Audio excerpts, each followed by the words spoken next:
Olá, amigos, sejam muito bem-vindos a mais um evento, a mais um estudo da página Na Visão Espírita.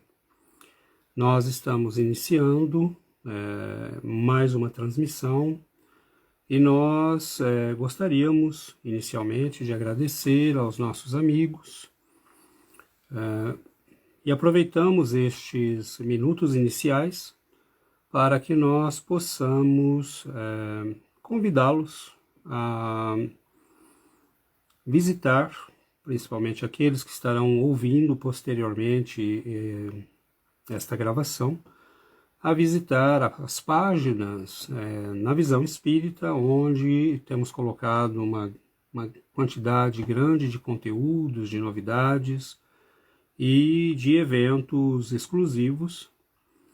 Nós gostaríamos também de convidá-los a visitar o canal que nós mantemos no YouTube, o César S. Santos, e gostaríamos de convidá-los para os eventos que nós realizamos com um grupo de amigos, já um grande grupo de amigos, como o nosso Evangelho no Lar, realizado todos os domingos às 20h30 no horário do Brasil.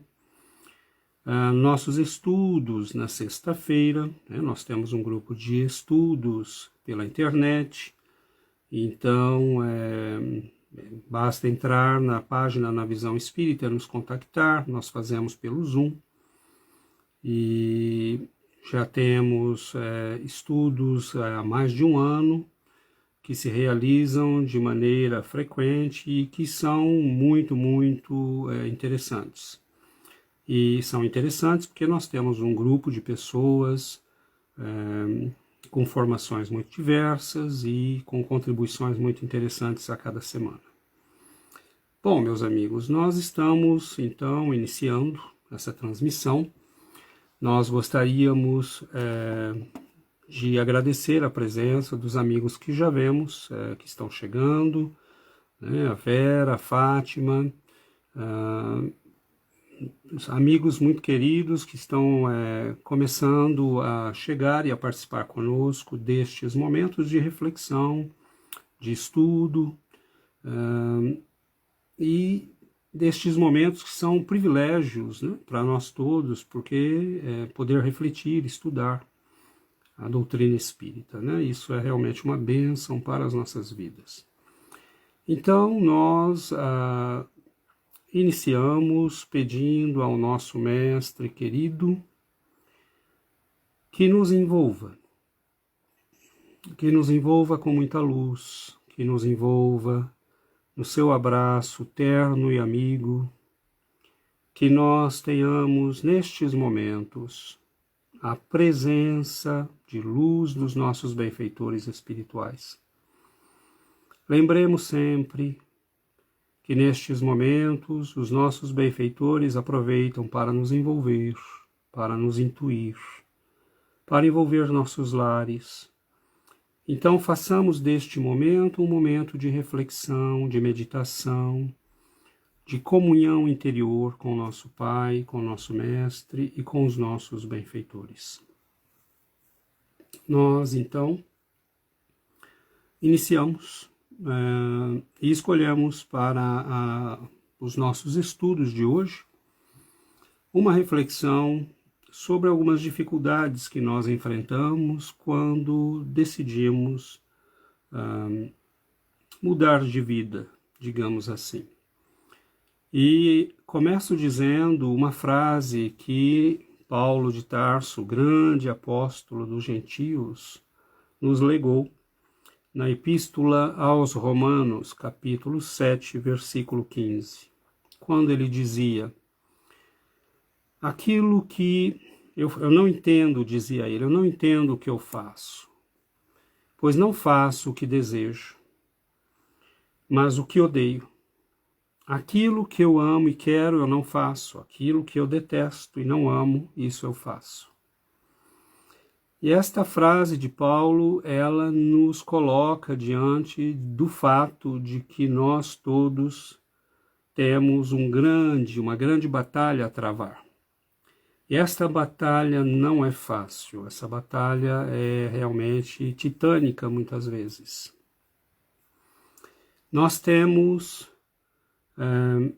graças aos conhecimentos espíritas, nós sabemos que nós temos um caminho de evolução,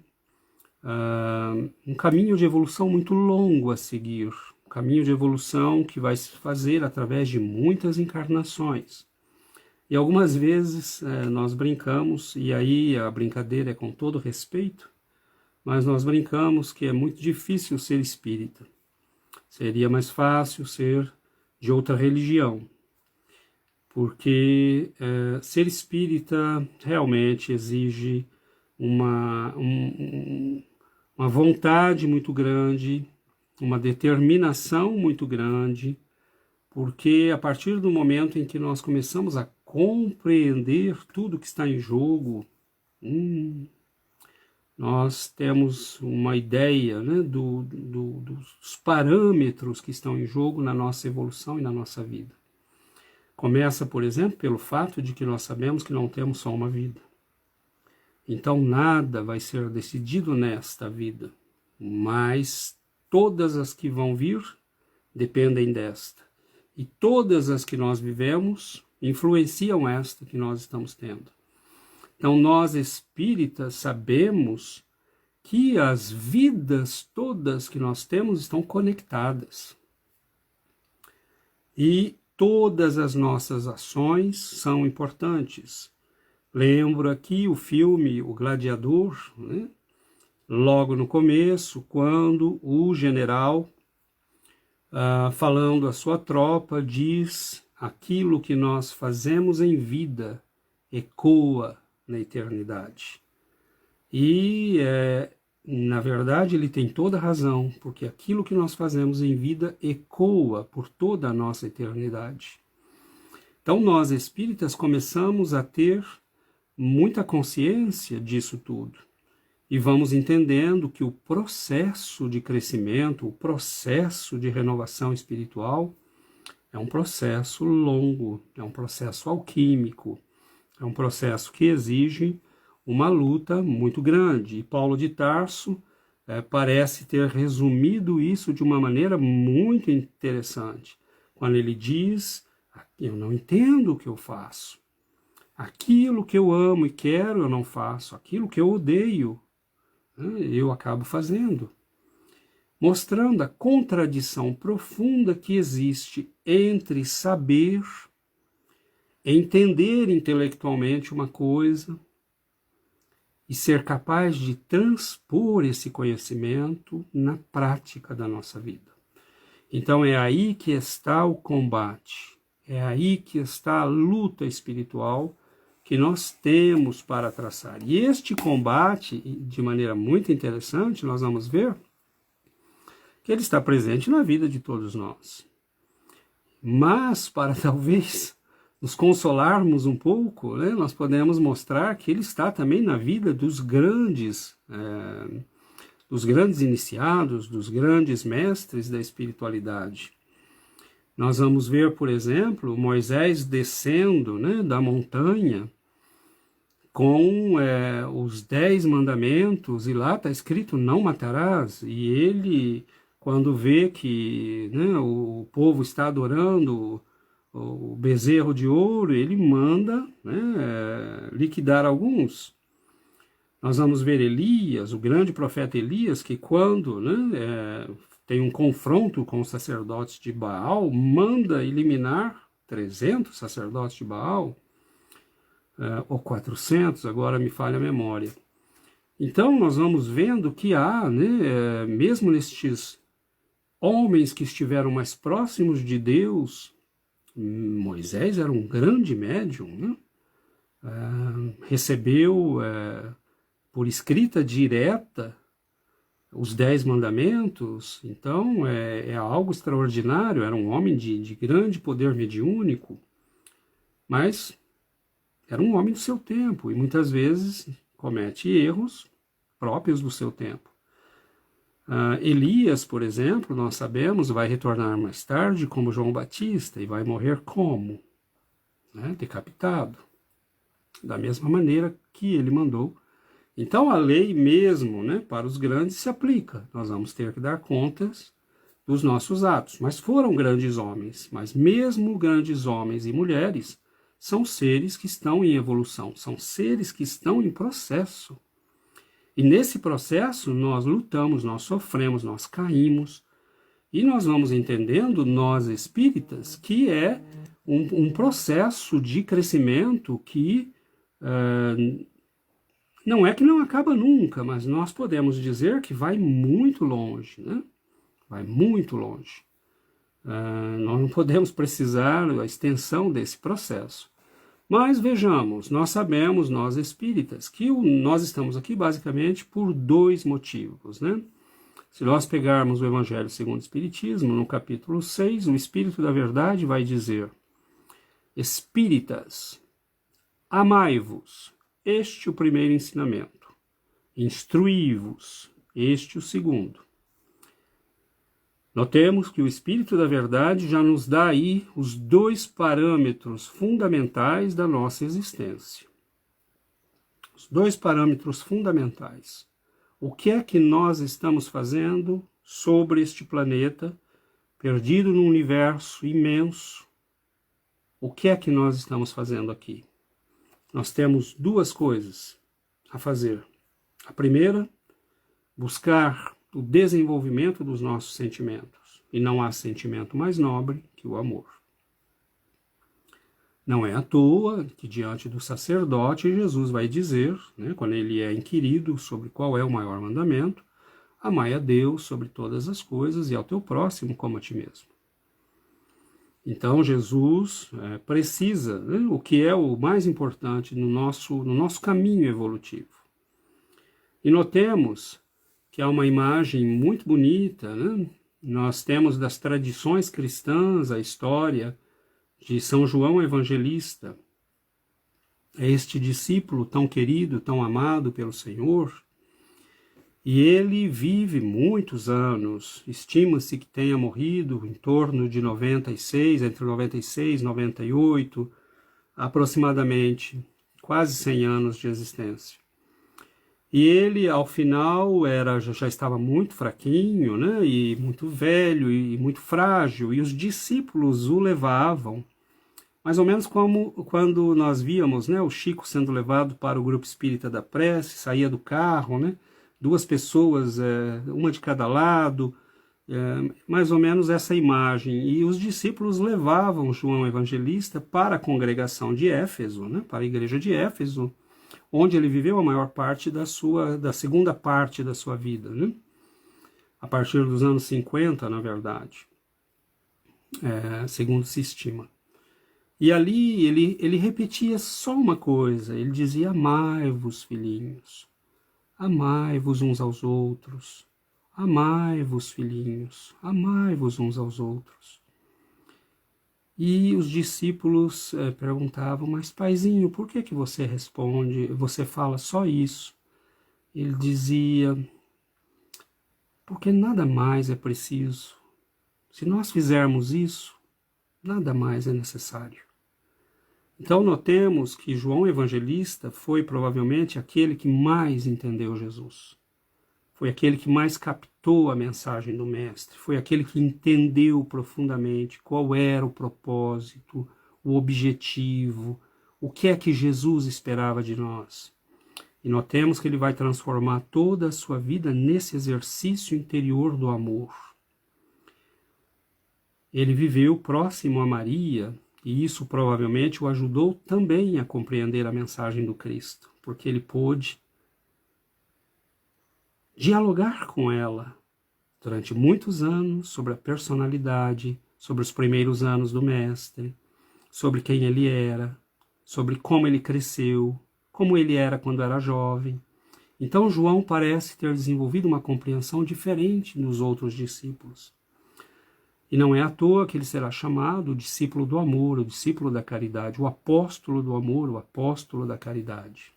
Então o amor é a primeira expressão da nossa evolução, mas instruir-se é a segunda expressão. E de maneira muito interessante, o instruir-se é muito vasto, né? Todas as ciências, todos os saberes. Saber matemática é importante? Sim, é importantíssimo. Saber economia, saber cozinhar, saber tecer, saber fazer tricô, tudo que nós aprendemos é importante, porque tudo desenvolve a nossa capacidade de entendimento e de compreensão do universo no qual nós vivemos. É óbvio que se nós tivermos que escolher um dos dois, desenvolver o sentimento é preferível a desenvolver a inteligência, porque nós já teremos realmente a parte mais importante do caminho feita. Mas, idealmente, nós vamos vivendo muitas encarnações e vamos desenvolvendo os dois, né? Faz parte do nosso processo. E nós sabemos, né? Allan Kardec vai dizer que sim, nós estamos aqui para isso, para desenvolver essas competências, essas duas qualidades fundamentais. E ele vai dizer que reconhece o verdadeiro espírita, né? Pela sua transformação moral e pelos esforços que emprega para domar suas más inclinações. Então vejam que nós voltamos 2000 anos depois de Paulo de Tarso, nós voltamos ao mesmo elemento que ele havia dito. Eu não entendo o que é que eu faço. Aquilo que eu não quero, eu faço. Aquilo que eu quero, eu não faço. Quem de nós não quer ser mais caridoso, mais tolerante, mais generoso? Mas muitas vezes nós não conseguimos. E é aí que está o combate.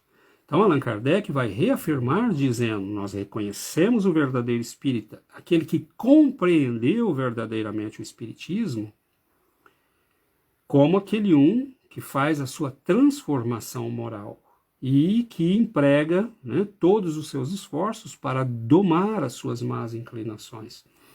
Meus amigos, isso é um projeto de vida para nós. Isso não é uma frase solta no meio de muitas frases. Isto é um projeto de vida para nós. E não importa quando começamos, este é o objetivo das nossas existências todas. Nos transformarmos moralmente e empregarmos os nossos esforços para domar as nossas más inclinações. Aí está o combate. Esse é o combate espiritual que nós temos para traçar. E é interessante que no livro O Consolador,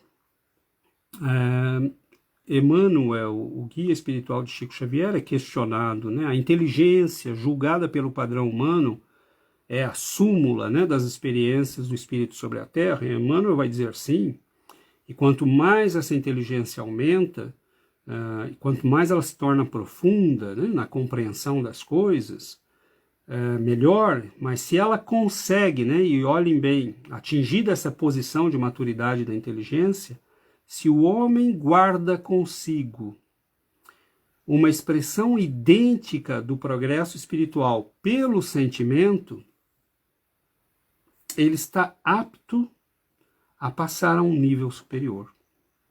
Então notem que, sim, é preciso a inteligência, mas é preciso o sentimento. Qual sentimento? O sentimento do amor. Mais à frente, ele vai ser questionado se pode existir inteligência sem desenvolvimento espiritual. E com sua grande sabedoria, ele vai dizer inteligência humana, nós diríamos melhor, inteligência sem desenvolvimento sentimental. E olhem bem o que ele diz, porque neste desequilíbrio do sentimento e da razão é que repousa atualmente a dolorosa realidade do mundo. Então, retomamos o que foi dito no início: desenvolver amor, desenvolver inteligência. Nós fizemos o inverso. É um pouco natural até isso, porque, como o próprio Emmanuel vai explicar, no processo evolutivo, o homem começa primeiro se preocupando com a sua matéria, principalmente quando nós estamos nos estágios mais primitivos. Nós queremos comer, nós queremos nos abrigar, nós queremos reproduzir, nós queremos proteger a família, a tribo, a nação. E nós, nesse afã, né, de cuidar da vida material, nós vamos desenvolvendo a nossa inteligência, nós vamos desenvolvendo as técnicas, nós vamos desenvolvendo a tecnologia, nós vamos desenvolvendo, né, os meios de subsistência, e tudo isso vai fazendo com que nós desenvolvamos a inteligência. Mas a inteligência, ela vai se desenvolvendo, e aí nós começamos a notar um certo perigo, né? Porque nós vamos lembrar a história de Lúcifer. Lúcifer é esse anjo, né? Lúcifer quer dizer luz, aquele que tinha, né, a inteligência privilegiada. Ele representa esses homens que chegam perto de Deus pela inteligência. E o que é que nós estamos vendo hoje no nosso planeta? Nós estamos chegando perto de Deus no aspecto da inteligência. Nós estamos começando a compreender os mecanismos da criação. Nós desvendamos o DNA, nós fomos até a intimidade mais profunda da matéria, dos átomos, dos elétrons, dos neutrinos, dos prótons, dos muons, nós fomos até as subpartículas. Nós estamos chegando cada vez mais profundamente no conhecimento das estruturas do universo, das leis fundamentais. Nós estamos controlando a genética, nós estamos falando em clonagem, nós estamos falando em produzir seres humanos in vitro, nós estamos falando em colônias espaciais, mas nunca houve tanta depressão,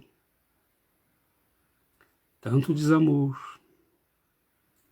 tanta solidão, como nos tempos atuais. Então nós nos acreditamos próximos de Deus, pela inteligência, e estamos. Ao ponto que nós podemos fazer o que Lúcifer fez. Nós não precisamos de você, caríssimo Deus. Nós somos Deus. Nós podemos ter o nosso mundo. Nós podemos criar. Nós podemos isso, nós podemos aquilo. E aí vem a queda. Vem a queda brutal, né? Então nós vemos, Emmanuel nos chama a atenção para o fato de que exatamente esse desequilíbrio entre a inteligência e o sentimento, notem bem o que ele diz, repousa aí a dolorosa realidade do mundo atual. Porque se nós tivéssemos um pouco mais de amor, nós já temos alimento para todo mundo, nós já temos remédio para todo mundo. Nós já temos a possibilidade de dar a todos os seres humanos uma escola decente. Mas o que é que acontece que nós ainda não fazemos? Por que há tanta gente em solidão? Porque nós exigimos de todo mundo, né, tanto trabalho para tão pouco de retorno. Então nós ainda não desenvolvemos o nosso sentimento. E Emmanuel chama a atenção para o fato de que se não o fizermos, nós podemos sofrer o processo Lúcifer, né? Nos acreditarmos tão próximos do Criador que podemos nos desfazer dele. E aí nós veremos que não é bem assim. Ele questiona, e essa pergunta também é feita no Livro dos Espíritos. Alguém questiona ele, né? Por que os amigos espirituais acham mais difícil na relação conosco, né? O que é que faz com que eles tenham mais sofrimento em relação a nós? E ele vai dizer os maiores obstáculos psíquicos antepostos pelo homem para a sua própria evolução, né, é a questão da ausência de humildade sincera nos corações, para o exame da própria situação de egoísmo, rebeldia e necessidade de sofrimento. Então notemos que essa nossa postura de filho pródigo, né? É a postura do filho pródigo, é dizer, olha, me dá aí a minha parte na herança, que eu vou embora, eu não tenho mais nada para fazer aqui, eu quero curtir a minha vida, eu quero experimentar a vida. E nós não ouvimos ninguém, não ouvimos aqueles que têm mais experiências, e nós acabamos pagando um preço alto, que é o de comer com os porcos. É o que acontece com o filho pródigo. Então, Emmanuel nos diz que essa ausência de humildade, a dureza de coração, nos fala o Livro dos Espíritos, dificulta muito o nosso progresso e a nossa evolução. Porque é a arrogância de quem acredita que já sabe tudo, que já entendeu tudo, e na verdade nós estamos ainda iniciando na nossa evolução espiritual, no nosso crescimento espiritual. E Emmanuel vai ser questionado de novo, né? Se nós podemos realizar a iluminação numa só vida, ele vai dizer, imagina, né? Uma encarnação é como um dia de trabalho. É um dia na nossa eternidade. Mas esse dia precisa se repetir muitas vezes. Para quê? Para que nós possamos aumentar o número de observações, para que nós possamos aumentar as experiências, entender as consequências dos nossos atos, reavaliar, adquirir conhecimento, né? Lutar. E aos poucos nós vamos adquirindo, no passo a passo de cada encarnação, a nossa evolução. E ele diz que não há outro meio que não seja do esforço próprio. Por isso que é duro ser espírita, né? Tão bom quando a gente faz uma besteira, né? Vai lá e o padre fala, reza 30 Ave Maria, meu filho, tá tudo certo, né?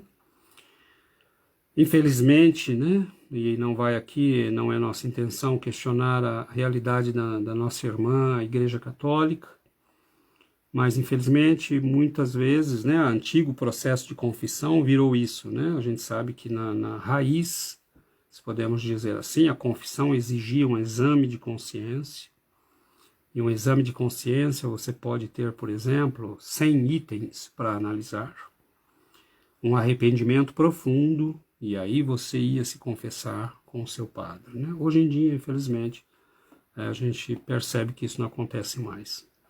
Mas para muita gente ficou conveniente, né? Porque acha que é só ir lá e se confessar e, bom, sair de lá sem nenhum problema. Nós sabemos que isso é uma ilusão, né? A lei de ação e reação já nos informou que nós não podemos ter essa ilusão. Então, esforço próprio é, sim, o único jeito. Não existe outro. É esforço próprio, até que nós adquiramos a força necessária para enfrentar as lutas que temos que enfrentar. E lembro de uma vez que eu estava em Uberaba, uma das vezes que tive o privilégio de estar lá, e nós tivemos o duplo privilégio de ver uma conversa, né, do Chico Xavier com Jerônimo Mendonça, no final lá das atividades.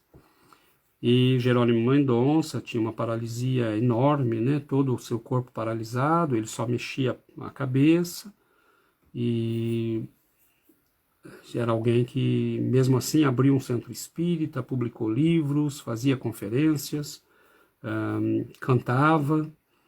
Então, notem que numa certa parte da conversa, e os dois com muito bom humor, né? O Chico Xavier tinha um bom humor, que era uma coisa impressionante. As grandes almas sempre têm, né? Elas não andam sorumbáticas e tristes, elas andam alegres. E ele, num certo momento, eles falavam, né, da dureza da vida, e Jerônimo Mendonça, naquela situação, disse, né? A vida é dura para quem é mole. E nós gravamos aquilo porque, na verdade, nós reclamamos às vezes um monte, né? Mas a vida não quer saber. Nós vamos ter que ir aprendendo a ganhar resistência, a viver o máximo possível nesse planeta, a tirar cada oportunidade que nós podemos, aproveitar cada oportunidade que nós temos. A família é uma oportunidade, o trabalho é uma oportunidade, as dificuldades são uma oportunidade. Notem que Emmanuel fala, né, nessa parte que nós comentamos agora de pouco, a necessidade do sofrimento para a nossa evolução. Nós não temos outro caminho, nós temos que enfrentar as lutas. E na questão 230 do livro O Consolador, até há uma questão muito interessante, porque é perguntado a Emmanuel como iniciar o trabalho de iluminação da nossa própria alma? Porque, na verdade, é para isso que nós estamos aqui, né? Esse esforço individual, responde o mentor, deve começar com o autodomínio. Notem. Com a disciplina dos sentimentos egoísticos e inferiores. Com o trabalho silencioso da criatura para exterminar as próprias paixões. Acho que vale a pena repetir. Esse esforço individual deve começar com o autodomínio, com a disciplina dos sentimentos egoísticos e inferiores. com o trabalho silencioso da criatura por exterminar as próprias paixões. E ele completa: nesse particular, não podemos prescindir do conhecimento adquirido por outras almas que nos precederam nas lutas da Terra. E mais à frente ele dirá: é indispensável o golpe de ação própria, no sentido de modelarmos o nosso santuário interior segundo a sagrada iluminação da vida. Olha, é maravilhoso, e nós vamos precisar provavelmente de umas 15 encarnações para estudar e entender. Para praticar eu não sei, mas para estudar e entender as obras de Chico Xavier, pela psicografia de Chico Xavier, nós vamos precisar de muito tempo, porque é de uma riqueza e de uma profundidade imensa. Essa pergunta, essa resposta de Emmanuel nos dá todo um projeto de existência.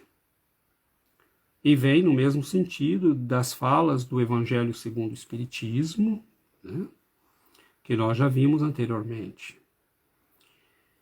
Autodomínio. E esse autodomínio é exatamente aí que está o combate espiritual que Paulo de Tarso já nos tinha alertado. A dificuldade que nós temos de fazer aquilo que nós já decidimos que queremos fazer. Ser mais paciente, ser mais bondoso, ser mais caridoso, ser mais tolerante, reagir com inteligência às situações, não se deixar levar pelas emoções, pelas paixões. Nós queremos isso, nós que estamos aqui, com certeza já queremos isso. Mas nem sempre nós conseguimos. Então, o que está em jogo aí? O que Emmanuel disse, nós devemos começar pelo autodomínio. Domínio vem de dominus, senhor, né? Ser senhor de si mesmo. Auto, dominus, senhor de si mesmo. Então, a primeira coisa que nós temos que fazer no nosso processo evolutivo, segundo Emmanuel, é tomar as rédeas, né, do cavalo das paixões. Porque os cavalos, como diz no Livro dos Espíritos, as paixões são cavalos que têm uma grande força, que têm um grande poder, que têm uma grande capacidade de energia, de trabalho, de combate. Mas se eles estiverem sob rédeas. Então as paixões, nos alerta Emmanuel, devem estar sob o nosso controle. E é este o combate. Se nós pararmos só aí no autodomínio, nós teremos já uma imensidão de considerações a fazer, porque se nós olharmos, o que é que dificulta o nosso autodomínio? O que é que dificulta nós sermos senhores de nós mesmos? Como diz o benfeitor, autodominus. Nosso estado evolutivo é a primeira destas coisas. E aí nós podemos falar do nosso nível de inteligência. Mas eu juntaria aí nível de orgulho e nível de egoísmo. Porque é óbvio que isso nos faz sofrer demais. E nós estamos penando encarnação após encarnação, porque estes cavalos nos conduzem, ao invés de serem conduzidos por nós. Então veja o estrago que isso faz, porque são forças da alma, são forças poderosas as paixões. E o próprio Livro dos Espíritos vai dizer já são um sinal de evolução. Porque elas mostram que nós temos uma identidade, que nós temos um querer, que nós temos um conceito de nós mesmos, mas é um nível primário de evolução, porque essas forças estão sem controle. Então nós precisamos controlá-las. O nosso estado evolutivo, então, é um desses fatores. Nós podemos colocar ainda aí o nosso meio de vida, as nossas relações, o meio de vida em que nascemos, as nossas relações, e aí nós podemos multiplicar isso por 1000, porque o meio de vida de uma pessoa que nasceu há 50 anos atrás não tinha nada a ver com o meio de vida de hoje. Nós estamos numa comunidade global, as influências são muito fortes, as informações nos bombardeiam o tempo todo, a influência da mídia, das redes sociais. Se nós não tomarmos cuidado, nós vamos passar a nossa vida no meio desse turbilhão, e tudo isso influencia o nosso psiquismo, o nosso sentimento e as nossas ações. Nós podemos dizer também que, para nós espíritas, tem um outro elemento, né, que dificulta o nosso autodomínio. Muitas vezes nós temos amigos do outro lado que não querem o nosso avanço. Às vezes são inimigos, às vezes são velhos amigos, que simplesmente não aceitam o fato de que, poxa vida, no século passado nós invadíamos as casas e fazíamos a maior baderna, pegávamos aquilo que nós queríamos, lembra quando fomos na guerra juntos? Não tinha limites, nós fazíamos, e eles nos querem de volta nos mesmos padrões de comportamento. Então, o processo evolutivo que Allan Kardec nos chama a atenção, né, quando ele diz que o espírito é aquele que emprega seus esforços para domar suas más inclinações, é o mesmo que Emmanuel está nos dizendo quando nos chama ao primeiro movimento da nossa evolução espiritual, que é o autodomínio. Mas nós temos que enfrentar o combate, porque todos esses elementos podem se opor ao nosso crescimento. E aí nós temos que, né, enfrentar a luta. Há um outro processo muito complicado que está muito ligado ao nosso orgulho e ao nosso egoísmo.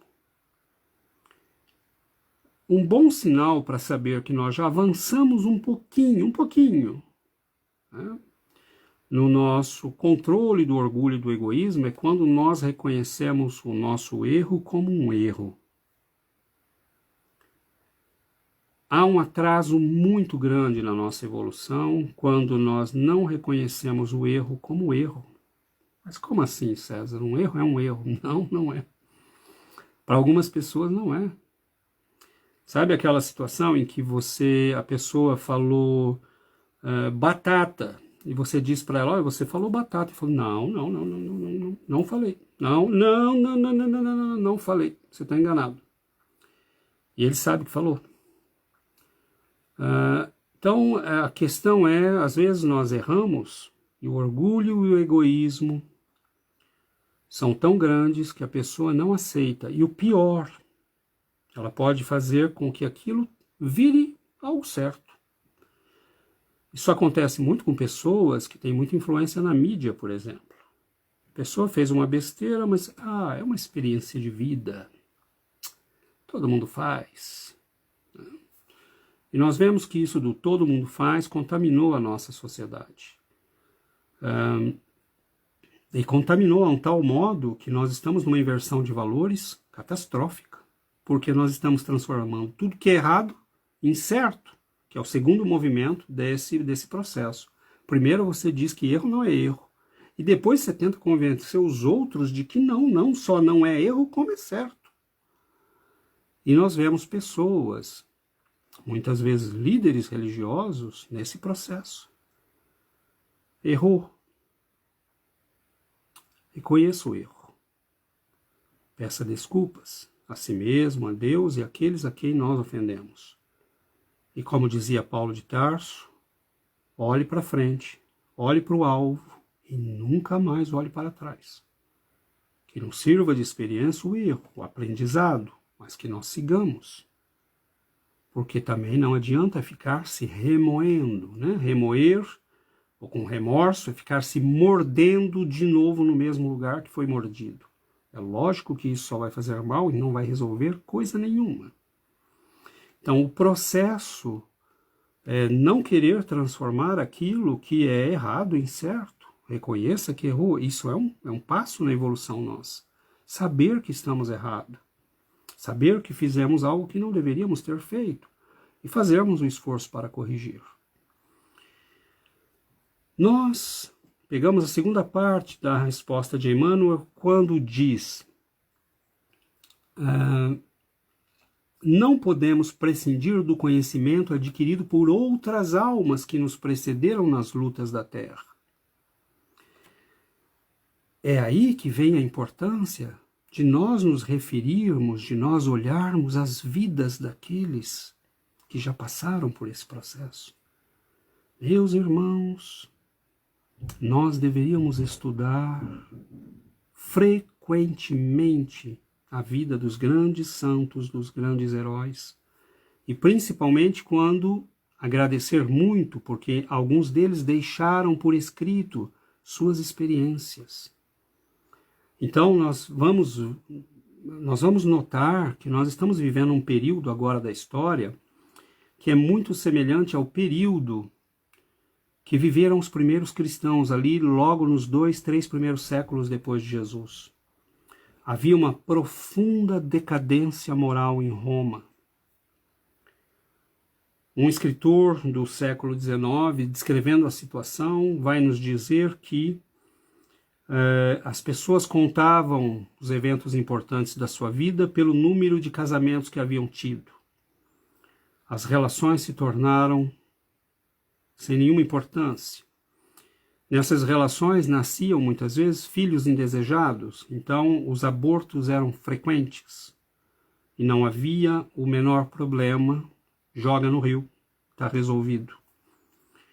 A situação moral de decadência do Império Romano era uma coisa assustadora, ao ponto que muitos cristãos, nesse combate moral, percebendo que deviam trabalhar no controle das suas paixões, controlar os cavalos das paixões, muitos começaram a ter a ideia de sair do mundo. E foram criar as primeiras comunidades de anacoretas, de solitários. E Emmanuel descreve muito bem isso no livro 50 anos depois, quando conta a história de Célia, que vai viver com monges lá na região do deserto, ali da Turquia, do Egito, de Alexandria, próximo de Alexandria. Mas nós vamos ver essas comunidades de homens do deserto aparecer no Egito, na Líbia, na Turquia, e vão formar grandes comunidades. E o mais impressionante, o que assustou muita gente na época, é que muitos dos homens e mulheres que iam para esta vida eram filhos da nobreza, eram filhos de gente rica, que deixavam tudo e que iam viver em solidão, passavam a semana nas suas cavernas, nas suas celas, trabalhavam muitas vezes manualmente, alguns viravam copistas, outros iam trabalhar na agricultura, alimentavam-se muito pouco, porque o objetivo era controlar as paixões, a gula, a sensualidade e a sexualidade, a ira, enfim, todas as paixões. E eles faziam isso por um tratamento extremamente duro do corpo. Mas muitos deles nos deixaram textos belíssimos, e muitos não viveram toda a vida como anacoretas, porque eram chamados para o trabalho nas comunidades. Um dos grandes homens, por exemplo, que nós podemos analisar a vida é São Gastão, São Vaste, como se pronuncia também. Ele vai iniciar a sua vida como um anacoreta, como um solitário, mas as pessoas percebem a luz, Você não pode esconder a luz debaixo da mesa, ela vai brilhar. E aos poucos as pessoas passavam ali pela cabana em que ele vivia, na floresta, e assim como Célia, também Emmanuel descreve o mesmo processo com Célia Lúcius, vai dizer que passa pela cabana dela uma pessoa, uma senhora com uma criança muito, muito fraca, já quase morrendo, e ela implora para o irmão Marinho, que é o nome que ela tinha na época, que aliás é uma história verdadeira, o livro do Flávio Mussa Tavares mostra isso, ela é Santa Marina, da Igreja Católica. A mulher pede para que ela imponha as mãos como faziam os discípulos. E ela ali faz uma oração comovidamente e a criança começa a melhorar instantaneamente. O mesmo vai acontecer com São Vaste, com São Gastão. As pessoas começam a passar por ali, a pedir orações, e ele ora, e as pessoas melhoram, e as pessoas voltam. E daí a pouco ele é chamado para o exercício do bispado, né, numa cidade francesa, e vive décadas de testemunho, mas são homens que viveram o duro combate. Eu fico pensando que coragem tiveram esses homens e essas mulheres para viver este duro combate, de controlar as paixões, os impulsos, as forças, né? O nosso próprio corpo grita por esses elementos, porque ele quer sobreviver, ele quer ter prazer. E para a média da humanidade, o corpo controla o espírito, não o espírito controla o corpo. Então, muitos desses homens e mulheres que viveram essa experiência nos deixaram escritos. Nós vamos ver as obras, né, de Santa Ângela de Foligno, que era uma dama da sociedade italiana, riquíssima, extremamente importante, e que vivia, né, as belezas da sociedade. Perde seu marido, perde seus filhos num prazo muito curto, perde toda a sua família, e ela aí entende, né? Ela ora para São Francisco, uma noite ele lhe aparece, e ela entende, né, o quanto ela estava distante de tudo que era realmente importante, e ela começa um processo de mudança, vai nos deixar obras belíssimas. Bom, aqui eu faço um parênteses, né? Eu tenho estudado esses trabalhos e tenho traduzido alguns. Quem sabe nós conseguimos publicá-los, né? Acho que valeria a pena para nós espíritas publicar a vida e as experiências desses grandes cristãos, né? Homens como São Gastão, homens como São Remígio ou São Remi. Nós temos grandes exemplos, né? São João da Cruz, que junto com Santa Teresa d'Ávila vão viver experiências místicas de grande intensidade, de grande poder, mas que vão viver uma vida de luta constante no controle das paixões, na busca do autodomínio, na busca desta aproximação com o Cristo. Se isolam, mas ao mesmo tempo amam, participam, vivem, né? Participam das comunidades, influenciam os destinos dos povos com os quais vivem. E nós poderíamos dizer, houve alguém mais retirado do que Chico Xavier, ou Eurípides Barçanufo, mas ao mesmo tempo foram pessoas que saíram, que produziram, que viveram, né, que viveram a mensagem. E quando era preciso sair em nome da mensagem, eles saíam. Nós estamos vivendo agora um período, né, de anacorese obrigatória, né, de vida de monge obrigatória, porque nós, na pandemia, né, muitos quase enlouqueceram. Né? A pessoa não consegue ficar sozinha com ela mesma, né?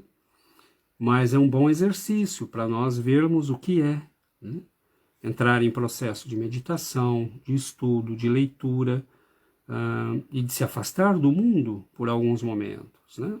Isso faz parte do processo. E vai nos dizer Emmanuel, no fim, né, que é preciso o golpe final. O golpe final é nosso e tem que vir da nossa vontade, no domínio das nossas paixões inferiores. Então, esse combate espiritual que nós estamos travando há séculos, há milênios, desde que conhecemos a mensagem do Cristo, é extremamente importante para nós. Não desanimemos. Às vezes a gente tem a impressão, nós pensamos, não estou avançando muito. Ter consciência de que estamos nesta luta já é um avanço. Caminhar um pouco por dia já é um avanço. Recomeçar cada vez que nós caímos já é um avanço. Mostra que nós temos vontade, que nós temos decisão e que os espíritos amigos podem nos ajudar neste caso. E eles nunca nos deixam sem ajuda. Se nós fizermos esse esforço sincero no nosso coração, nos momentos mais decisivos, eles se apresentarão e nos protegerão. E nós temos que lembrar a tentação do Cristo no começo do seu apostolado. Olhem a ousadia das trevas. Olha a ousadia das trevas.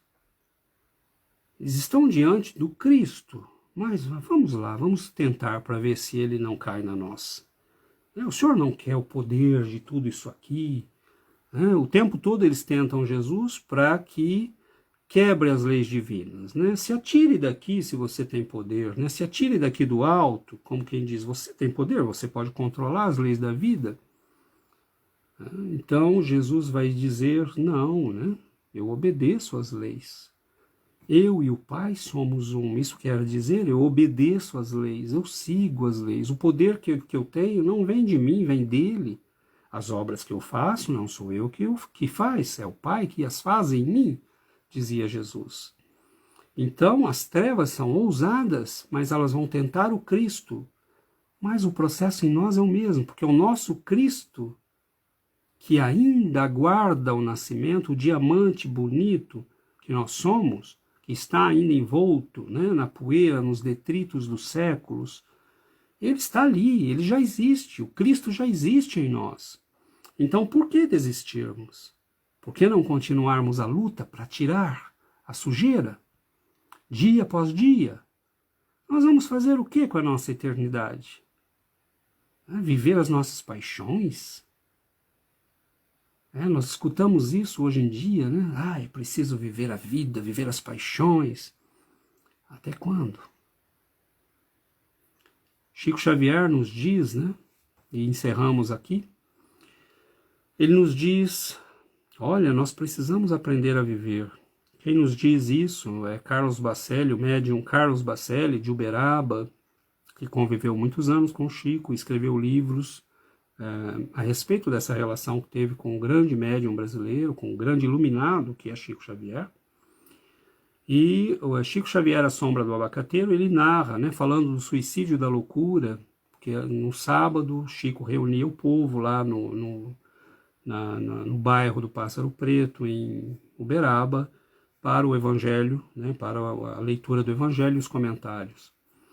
E ali ele dizia, olha, nós precisamos adquirir esse aprendizado da vida e começar a viver espiritualmente.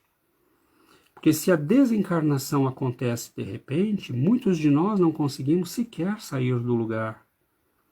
Os nossos centros de força do perispírito estão tão densos, tão carregados pelas energias das paixões, da matéria, que nós mal conseguimos nos movimentar no plano espiritual.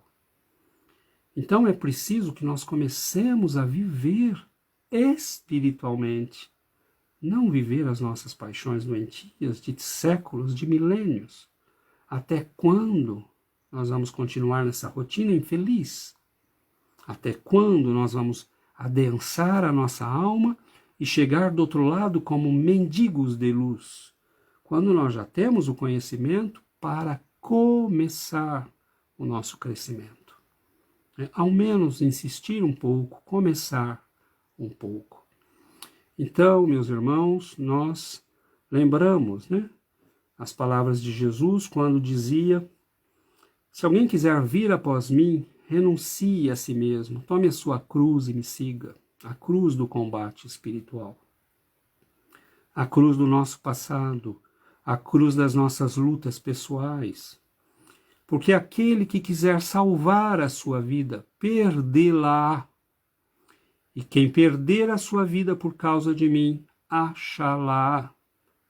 Ele não estava falando vaidosamente dele, ele estava falando do Cristo que está em nós. O Cristo que espera nascer em nós. Se nós seguirmos as palavras dele, se nós deixarmos, entre aspas, a nossa vida material deixar de ser a nossa prioridade para que a nossa vida espiritual seja a nossa prioridade, nós estaremos aparentemente perdendo a vida, mas nós estaremos ganhando a verdadeira vida. Reflitamos, nós que temos a bênção de sermos estes trabalhadores da última hora, mas assim mesmo que temos a bênção de sermos chamados para compartilhar o pão do Evangelho de luz de nosso Senhor Jesus Cristo. Esse mestre de amor, de luz, que pagou com um sacrifício imenso o resgate das nossas almas. porque foi graças à sua mensagem que nós recebemos as boas novas do reino e que este planeta começou a avançar espiritualmente ao ponto de estarmos, talvez, às portas de um mundo de regeneração. Mas há muito trabalho a ser feito. Filiemo-nos ao Senhor e não o percamos de vista em nenhum momento.